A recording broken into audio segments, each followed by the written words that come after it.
Firefighters are a special breed of men and women who put their own lives at risk for the sake of others. It is really a tough job by any standards, but for many firefighters in rural communities, it's actually not their job. It is a call that they answer on a volunteer basis. And for one firefighter in Prairie Du Chien, it's a call he has answered time and time again. The story in this week's In Search Of.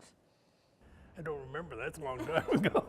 John Gillitzer is a lifelong farmer by trade. I'll be 82 in May. But he's known to most in the Prairie Du Chien community as the rock of their volunteer fire department. Somebody's got to do it, I guess. Actually, 10 somebodies were recruited when the department formed back in the 1960s, and John made the cut.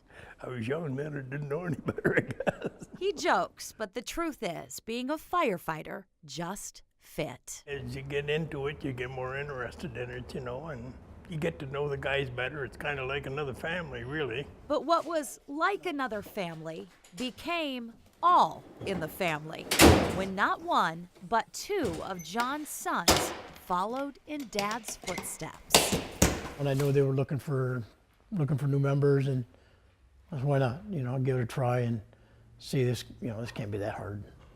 That was a eye-opener. I was probably 18, when at that time Dad was on and a lot of our neighbors were on, and of course my brother was on. I thought, well, I want to be on. For years, they worked together. But in the early 90s, John Gillitzer was voted in as chief, making him not just dad, but boss. You can't look at it that way. You got to look at it differently. I mean, if you get yelled at, it's because, you're not doing something right. He treats everybody the same. We've got our butt chewed just like anybody else has. If you got it coming, you got it coming. They're just one of the guys, really.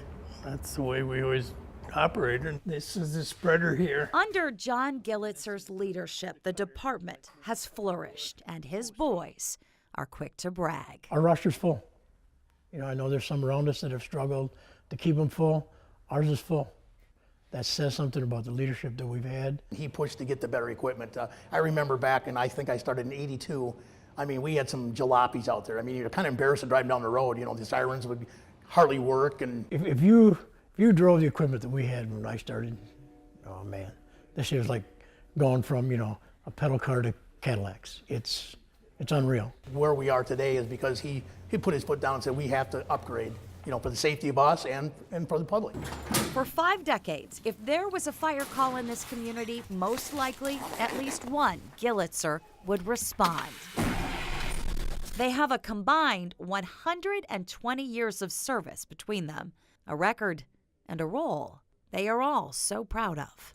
Somebody has to respond to take care of people. We had one this winter, January, 25 below on a Friday night at 10:30, you're laying in bed and we got called to assist on a structure fire, and we're sitting there like, do I really want to go? And that's the ones that, you have to go because there's somebody out there calling for your help. We've missed Christmases, you get the pager and you go. It'd be nice just to stay home and let somebody else worry about it, but you got to think of it on the other side that someday that might be me or somebody in my family that needs help. In 2014, John stepped down as chief. It was tough to step down, it really was. I thought about it a long time. But it's part of life, I guess. A difficult decision made easier by the man that would replace him. Bridgeport 51 to Crawford County, we're back at the station. Taking over as chief, I was amazed the first year because I had a couple guys ask me, is it as tough as you thought it was going to be? Well, way more. There's way more responsibility.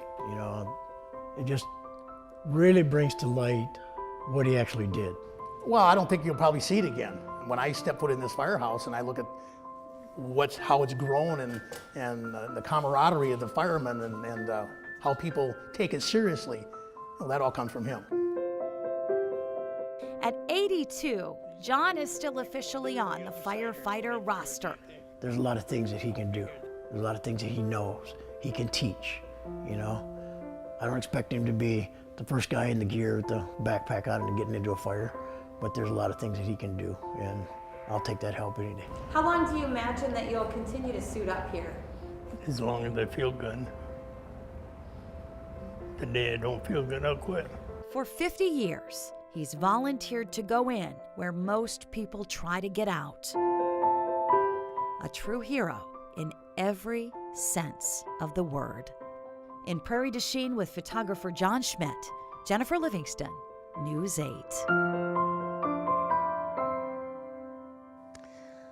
Now, a couple of things here that I wanted to add.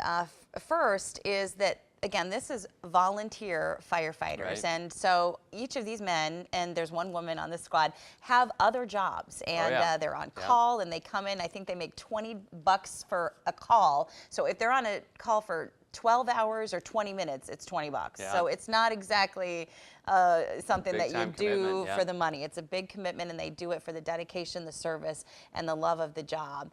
And two, their wife / their mom, Norma, kept just detailed records from the moment that John Gillitzer started on the department. And so she has these 6 big scrapbooks, big photo Wow. albums with very detailed every call that the department was called out to, every newspaper clipping that Oh, I they've bet been that's in, neat. everything. It's Yeah. a really cool thing to see, and you shared some of it in the story there, but to be able to go back and share those memories with the family is a cool thing. Wow. Speaking of the family, I asked, will there be any future Gillitzers down the road on the department? And they said right now there are a few grandchildren that are 3, 5, 7 that Right. love to play with fire trucks. So we'll just have There to you go. we'll just have to wait and see if there are any more Gillitzers. I would So- bet yes. That's just Possibly, me. very possible.